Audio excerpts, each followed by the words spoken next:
So yun mga sir, for today's video may gagawin akong Chevrolet Spark 2013 o 14 automatic transmission. So disusi naman to. Ayan. So bali ang concern ng may-ari nito mga sir is no crank, no start. So ayan, papakita ko. Ayan, kompleto naman siya. May check engine. So normally ito sa mga Spark daw is wala siyang indicator dito sa panel gauge. So yan, makikita nyo walang PRND. Tapos dito naman nakapark. Ayan, gagana yan. Ay, ayan, naka reverse, neutral drive. Kahit sa neutral siya, ayan, papakita ko. Ayan, wala. Ayun yung mag crank, nakapak na ng preno. Ayan, ayun yung mag crank. Dito naman sa park, ayaw din. Ayan, so no crank, no start siya. Tapos in-scan na din natin. Wala naman siyang lumabas sa engine, sa transmission, no full code siya. Wala tayong makikitang problema. Tapos dun sa harap, chinek na rin natin yung mga fuse, relay. So wala siyang fuse dun, wala rin siyang relay dun. It's para sa starter. Okay, tapos ito siya. Yan, chinek natin dito. Yan, dito may nakalagay na ayan, starter. Yan, starter 10 amperes. So ito siya. Ayan, ito yung fuse nya. Saan ba yun? So yan, ito yung fuse nya. Ayan, may ground siya.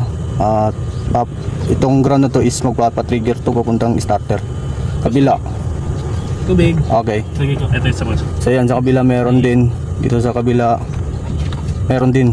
Ayan, ibig sabihin buo yung fuse nya. Pero pagka in-start sa sususian, sige start mo nga. Ayan, pagka in-start siya, walang supply na pumapasok. Ayan, naka-start na yan, walang supply. Kabila naman, so wala rin, ganun rin. Okay, so start, naka-on yan. Kapag dito ko siya sinuplayan, and pipindutin natin to. Pag sinuplayan ko siya, ayun, mag-i-start siya mga sir. Nag-i-start siya ngayon, pero yung fuse nya is buo, wala naman siyang problema. Okay, so yan, ma-under yan. Yan ang RPM. Rev natin. Yan.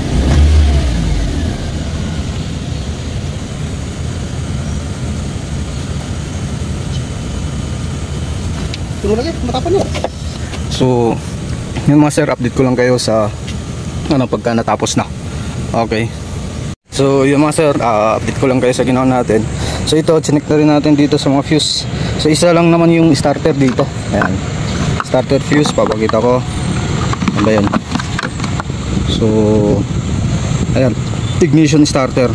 Tapos chinek natin, ito siya. So buo naman. Ayan, yun naman sir, kasi chinek natin dun sa loob, yung sa may ignition mismo, yung sa likod ng ignition, chinek natin. So meron naman siyang supply na sa starting nya. So hindi lang siya maka diretso papunta dun sa BCM yung may fuse nya. So yun naman sir, baka may putol or either, kasi may mga pinagwa-wiring na din eh. So check natin siya. Okay, so dito pala tayo ngayon sa may IPSA, Rosario. Ayan, Chevrolet Spark. Ayan, Chevrolet. Okay, so bali yun siya mga sir. Ayan, naka-on to. Ayan, on natin yung susi. So pagka dito siya, ito pala yung galing dito sa may ignition is papunta sa dito sa may relay. Ayan, papakita ko lang mga sir. Yung kangas kabila ba? I-start ko nga kung kaya ba. Ayan, papakita ko lang. Sige, start. Ayan, pagka in-start siya, yun, nailaw pula. Ayan, kulay pula yung ilaw. Tapos ito naman, yung sa gitna is ito yung papuntang starter. Ayan, umiilaw siya ng kulay green. Tapos try natin ito, pindutin. Ayan, naka-on yung susi, no? Ayan, papastart natin. So yun, umandar. So nag-start siya, sige patay. Pagka sususian, ito. Ayan, itong sa kabila yung papunta, sige, ignition. Yan, yan o. So nailaw siya ng kulay pula. So ibig sabihin, ang may problema is yung relay. Ito. Okay, so papalitan natin or either ida-direct na lang. So wala, hindi kasi siya umabot dito eh, yung sa may fuse na number 10, kasi may fuse naman siya dun sa may BCM. Ito. Yan, starter, tapos yung fuse niya is andun.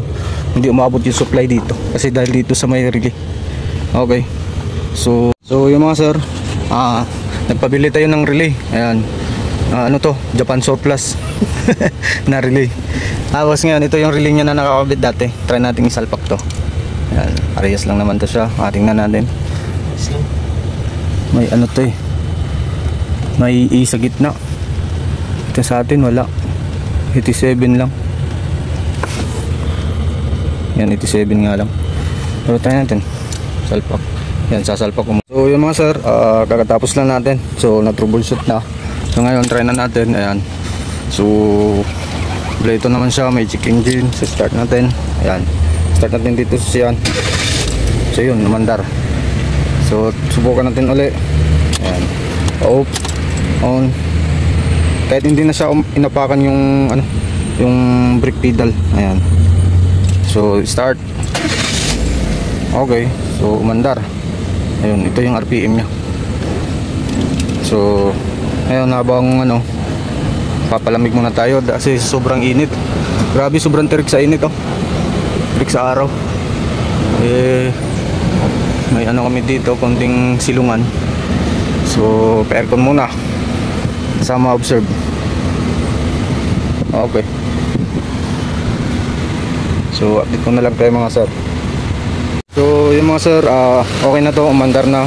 So bali ito pala, nakabili siya ng bagong battery. Pero yung lumang battery niya is goods pa naman. So akala niya kasi is battery. So nadali siya dahil dito napabili siya ng battery. Yung kasi ang sabi ng Motolite. Okay. So ngayon, ito siya, umandar na yan. So ito yung battery niya, carton. Ayan. So ngayon try natin off aircon. So ulit off. Okay. So start. Alright. So umandar, one tick. So wala na ding code na lumalabas sa scan. So solve na to. Okay.